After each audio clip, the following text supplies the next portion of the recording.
আপনি তো ছিলেন না, তাই জানেন না রাজমহলের কর্মচারীরা কি করে হাসছিল। রাজমহলের কর্মচারীরাও তার সাথে ছিল। পুতিফার একজন বালককে রাজমহলের খাবারের দায়িত্বে নিয়োজিত করেছে। হানিফার তাকে তত্ত্বাবধায়ক বানিয়েছে। আমার পূর্ণ বিশ্বাস সে কাফের এবং আমাদের খোদার ইবাদত করে না। যদি তোমাদের কথা সত্যি হয় তাহলে আমিও তাকে ছেড়ে কথা বলবো না। আমি পুতিফার ও জুলেখার সাথে এই বিষয় নিয়ে কথা বলবো, তোমরা একদম চিন্তা করো না।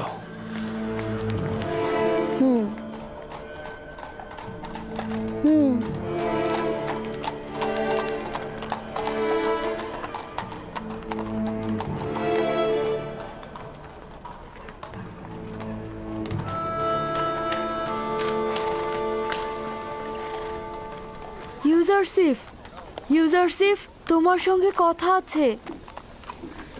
মেনিসাপু, কি হয়েছে? এখানে কি করছো?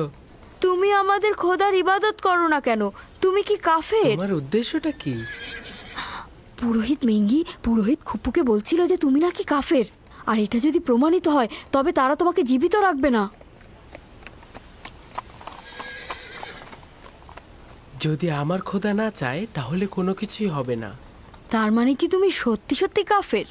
তোমাকে নিশ্চয়তা দিচ্ছি আমি কাফের নই, আমি খোদার ইবাদতকারী। তার মানে কোন খোদা? তোমার খোদা, আমার খোদা, আমাদের সকলের খোদা। খুবই ভালো, যাক আমি শান্তি পেলাম।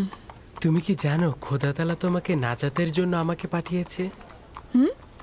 আমাকে কিছু বললে? না না, আমি নিজের সঙ্গেই কথা বলছিলাম।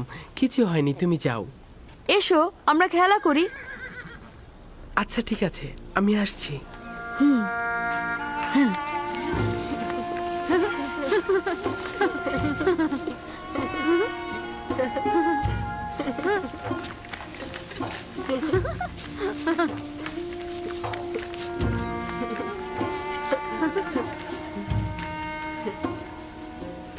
হায় আফসোস, যদি দেখতেন কিভাবে রাজমহলের সব ব্যক্তি তার সাথে মিলে পুরোহিতদের ঠাট্টা করছিল।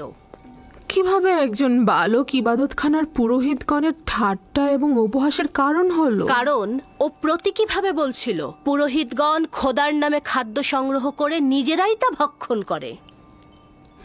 ঠিক আছে, আমি তার সঙ্গে কথা বলবো। আমার সন্দেহ অমূলক নয়। সে আমুন কেন কোনো খোদাকেই পূজা করে না। জনাব পুতিফার আপনার জন্য অপেক্ষা করছে। দুপুরের খাবারের সময় হয়েছে। বানু, এই বালকটার দিকে নজর রাখা প্রয়োজন।